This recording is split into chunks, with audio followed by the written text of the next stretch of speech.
ایک دوسرے شخص نے بھی اپنے والد صاحب کے بارے میں فرمایا کہ میرے والد صاحب اوور ایج ہو گئے ہیں بہت زیادہ، اور موٹاپا بہت زیادہ ہے، گھٹنوں میں بہت ہی زیادہ پین ہوتا ہے جس کی بنا پر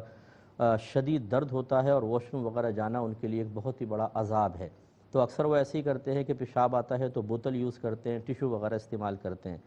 اب انہوں نے یہ سنا ہے کہ نماز سے پہلے لازم استنجا کرنا لازم ہے، تو وہ بعض اوقات بڑی مشقت اٹھا کر وہاں تک جاتے ہیں۔ ہم جب سمجھانے کی کوشش کریں تو کہتے ہیں نہیں اگر میں استنجا نہیں کروں گا تو نہ نماز قبول ہوگی اور نہ میں گناہ سے بچ پاؤں گا، کیا حکم شرع ہے؟ دیکھیں مسئلہ یہ ہے کہ نبی کریم صلی اللہ علیہ وسلم کی یہ حدیث تو بالکل موجود ہے کہ جب استنجا وغیرہ کی حاجت ہو، اخبثین سرکار نے فرمایا دونوں قسم کی نجاستوں کے لیے کہ جب اس کی شدید حاجت ہو تو پہلے آدمی اس سے فراغت حاصل کرے اور پھر نماز پڑھے۔ حتیٰ کہ جماعت کے ترک کی بھی اس میں اجازت ہے کہ اگر غلبہ ہے تو پہلے انسان جا کر استنجا وغیرہ کرے، پھر آئے، اگر جماعت مل گئی ٹھیک، ورنہ پھر اپنی اکیلے پڑھے، اور اس صورت میں یہ ترک جماعت کے سلسلے میں گناہ گار بھی نہیں ہوگا۔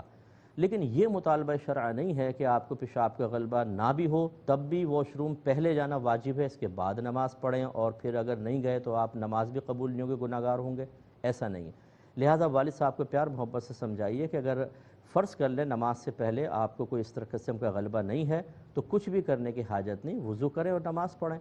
ہاں اگر شدید قسم کی حاجت ہے کہ نماز میں قطرہ نکل جائے گا یا آپ روک کے نماز پڑھ رہے ہیں اور توجہ مکمل طور پہ گندگی کی طرف ہے، تو پھر یہ صحیح ہے کہ پہلے استنجا کر لیں اس کے بعد نماز پڑھیں۔ لیکن اس میں بھی یہ کہنا کہ نماز قبول ہی نہیں ہوگی، ایسا نہیں ہوتا، اللہ تعالیٰ قبول فرمانے والا ہے۔ لیکن جان بوجھ کر استنجا نہ کرنا اور غلبہ اور شدت کے وقت نماز پڑھنا گناہ ضرور ہے۔ تو ان تمام سچویشنز میں دیکھ لیجئے، اگر والد صاحب کو غلبہ وغیرہ نہیں ہے اور وضو قائم ہے تو کوئی مسئلہ ہی نہیں ہے، وضو قائم نہیں ہے تو پھر بھی استنجا کرنے کی حاجت نہیں، وضو کریں اور نماز پڑھ لیں۔ ہاں اگر غلبہ ہے تو پھر پہلے فراغت حاصل کر لیں اور اس کے بعد نماز پڑھیں۔